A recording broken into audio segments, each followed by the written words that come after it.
Quería retomar estas breves charlitas divulgativas de temas esenciales, creo yo, ¿no?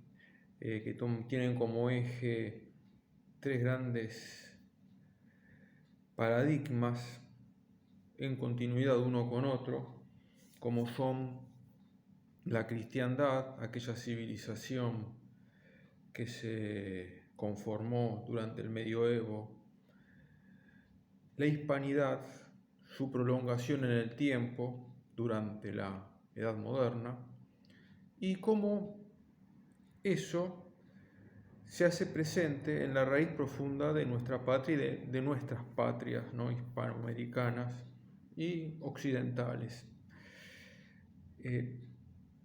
Hoy quería referirme brevemente a justamente el concepto de cristiandad contrapuesto con el de modernidad. Considero que son dos conceptos antagónicos, ¿no? La cultura que desarrolla la modernidad, que se desarrolla en la edad moderna, es una cultura justamente que se contrapone a aquella cultura que había desarrollado la cristiandad medieval. Esto sobre todo los jóvenes que se enfrentan a sus inicios en el mundo académico, sobre todo en el área de las ciencias sociales, si vienen con una formación basada en los principios de la tradición, en general lo van a sufrir porque le van a denostar permanentemente justamente aquel mundo oscurantista frente a los progresos o a los logros, o a los avances, a las rupturas importantes que significó para la humanidad los pasos de la modernidad, por supuesto ya hoy día superado por la posmodernidad, porque incluso se hace una crítica de aquella modernidad, ¿no? Todavía en la modernidad subsistían algunos principios o algunos conceptos, algunas realidades que hoy día en este nuevo paradigma posmoderno se los quiere también barrer, ¿no? Sobre todo aquello que tenga que ver con la civilización europea, blanca, y con algún resto de cristianismo o de cristiandad.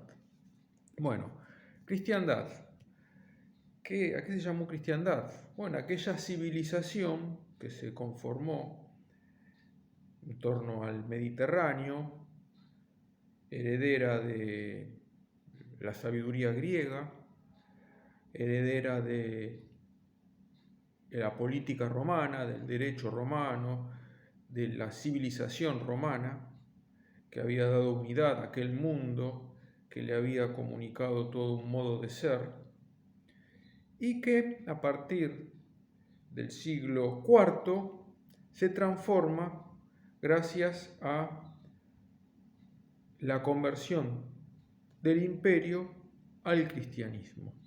Y entonces va a recibir una impronta nueva, una renovación, va a ser transformado desde dentro, aquel imperio greco-romano, aquella civilización greco-romana, y bueno, va a dar origen, luego irrumpen los pueblos germánicos, se va transformando aquella romanidad, luego viene el Islam, arremete y arrebata gran parte de aquella civilización, pero en lo que es el continente europeo se va a ir conformando esta civilización que, como decía, es heredera de la sabiduría griega, la política romana y el cristianismo, no solo como religión, sino como a partir de esa religión desarrolló toda una cultura inspirada en los valores, en los dogmas, en la moral de esta religión. Y que justamente va a permitir durante el medioevo, con esa riquísima herencia, desarrollar toda una ciencia, un saber y un arte muy característico, que no es unívoco, porque tiene distintos momentos, tiene distintas características, no es lo mismo la cultura bizantina que la cultura del primer medioevo, que la época del románico, que la época del gótico. Por lo tanto, cuando nos quieran presentar una cristiandad monolítica, eso es falso. La cristiandad es muy rica, tiene espacio para la diversidad, porque nos quieren hacer creer como que es un mundo unívoco y que no da espacio a la libertad. Todo lo contrario.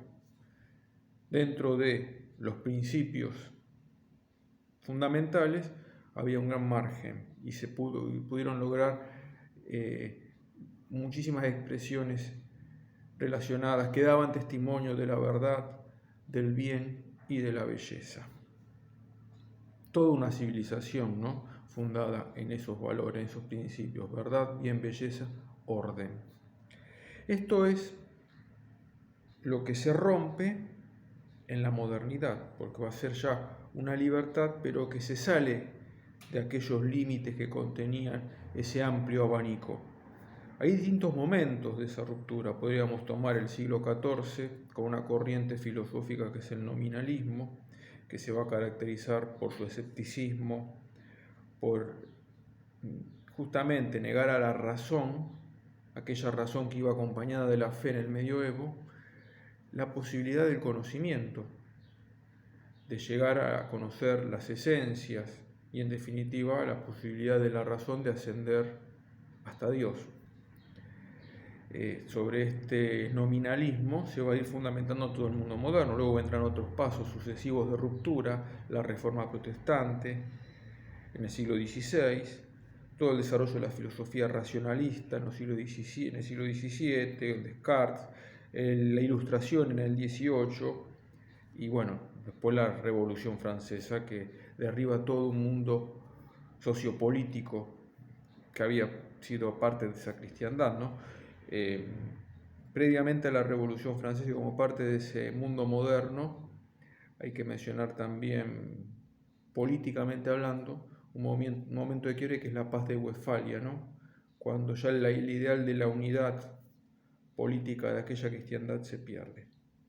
Pero, como decía al principio, al iniciar esta breve charla, y en relación con el título que hemos dado a nuestra página de Facebook, Cristiandad, Hispanidad y Patria, aquella cristiandad que empieza a desgajarse en el siglo XIV, que se quiebra en el XVI, se continúa en lo que fue la hispanidad. Ya en otras charlas hemos hablado de este tema y da para muchísimo, ¿no?